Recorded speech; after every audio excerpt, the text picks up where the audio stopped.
जी जन्म स्थान ननकाना साहब के गुरपुरब दी तकरीबात शुरू हो चुकी बाबा गुरु नानक देव जी के 550वें जन्मदिन दी तकरीबात शुरू हो चुकी यात्री उठ चुके हैं। बड़ी वड्डी गिनती है यात्रियों की जी इतने मौजूद है जोड़े आए हुए हैं तो दूसरे भी बहुत ज़्यादा तादाद च जोड़े इतने नाश्ते करते फिर नाश्तियों के इतने स्टॉल लगे हुए तुम देख सको कि हर पासे इतने लोग नाश्ते कर रहे हैं और इतने प्रसाद का सिलसिला जारी है और बहुत सारिया चीज़ा इतने नाश्ते अवेलेबल की जा रही लोगों को दी जा रही वा। चाय तो मौजूद ही है, चाय तो हर स्टॉल के उत्ते हैगी आ, नाल जलेबियां भी हैगियां नाल सैंडविच आ पापे आ, यानी हर पासे बड़ा सोहना बंदोबस्त इत्थे कीता गया। बल्कि आप देखोगे इत्थे चाह दे पूरे कप बड़े सुकून के नाल लोग आ रहे हैं लाइनां दे विच आके इत्थों लै रहे हैं और इत्थे सारा नाश्ता अपना कर रहे हैं क्योंकि सवेर का वेला वा हले उदां तो सारा दिन ही इत्थे लंगर का सिलसिला जारी रहिंदा। बाबे का प्रसाद जिहड़ा वो इत्थे वंडिया जांदा रहिंदा और किस्म दी चीज़ां हुंदियां वा, कोई एक अद्धी नहीं ऐसी कि हर शै इत्थे उन्होंने कीती हुंदी आ। पकौड़े समोसे चिप्स खाने दे विच भी सालन दालां सब्जियां चावल हर शै इत्थे जिहड़ी आ वो खिलाई जाती है लोगों को दित्ती जाती है। दुध वाले शरबतां तो लैके ते जलेबियां ताईं कुछ इत्थे कोई शै ऐसी नहीं जिहड़ी इत्थे छड्डदे आ सरदार आके और स्पैशली तौर पर आप बह के बनाउंदे आ। अच्छा हर बंदा जिहड़ा तो इत्थे आप आके वो सारा कुछ लाउण का एक सिलसिला जिहड़ा रहिंदा। इन्हां दे कोलों असीं पुछ रहे हैं जी कित्थों आए हो जी सरदार जी?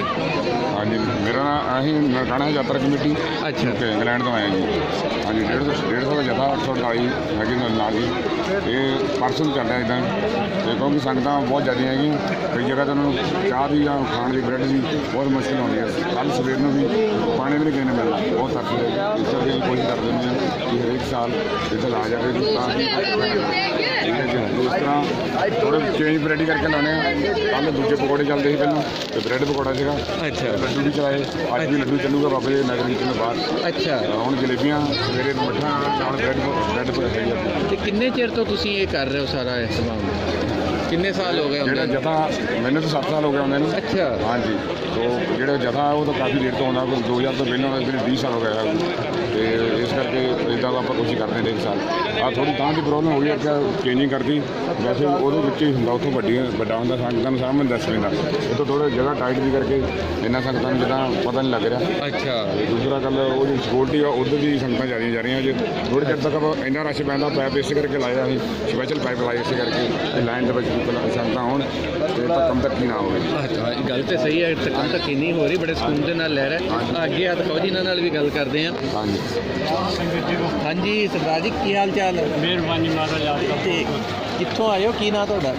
मेरा नाम हरजालप्रीत सरोया। अच्छा टोटल इंडिया तो पंजाब तो जिला मेरा हुशियारपुर तो बाहर ऑस्ट्रेलिया रही है। अच्छा ऑस्ट्रेलिया रहिंदे हो? ऑस्ट्रेलिया अच्छा बिहार में हाँ तो इत्थे आके तुसीं अज ये सारा हाँ जी महाराज जी कृपा जी बाबा जी कृपा के नाल ये अपनी सारी ननकाना यात्रा यात्रा ये सारा उपराला किया है जो होगा कल का ही चलता चाय पकौड़े जलेबी लड्डू वगैरह सारा चलता। अच्छा ये महाराज जी कृपा है जी देना फिर लंगर चालू करना ही लंगर कभी खत्म नहीं करना सदा ही गुरु घर के लंगर चलता। कित्थों आए हो तुसीं की नाम तुहाडा? एक कप और डाल। अच्छा तो कैसा लग रहा है इत्थे आके? इत्थे आके बहुत अच्छा लग रहा है क्योंकि मेरा फर्स्ट विजिट है ननकाना साहब साडे लिए बहुत वाह यार तुसीं आके इत्थों लंगर भी लिया वा प्रसाद भी ते की कुछ लिया इत्थों? इधर चाय है ब्रेड पकौड़ा है और भी बहुत कुछ है हर एरिया को इत्थे दे लोग कैसे लगे तुहानूं? इधर लोग बहुत ही अच्छे ने सारे बहुत हेल्पफुल रहना अरेंजमेंट सिक्योरिटी हेल्प करना सब कुछ उन्होंने बहुत अच्छे तरीके से कितना तुहाडा? मेरा नाम कवलजीत है। कित्थों आए तुसीं? ਅਸੀਂ इंडिया में आए अच्छा दूसरी बारी पहले भी कभी आए हो? पहली बार आए हैं। कैसा लगे इत्थे आके? बहुत अच्छा लगा। बाबे जी का 550वां जन्मदिन भी है।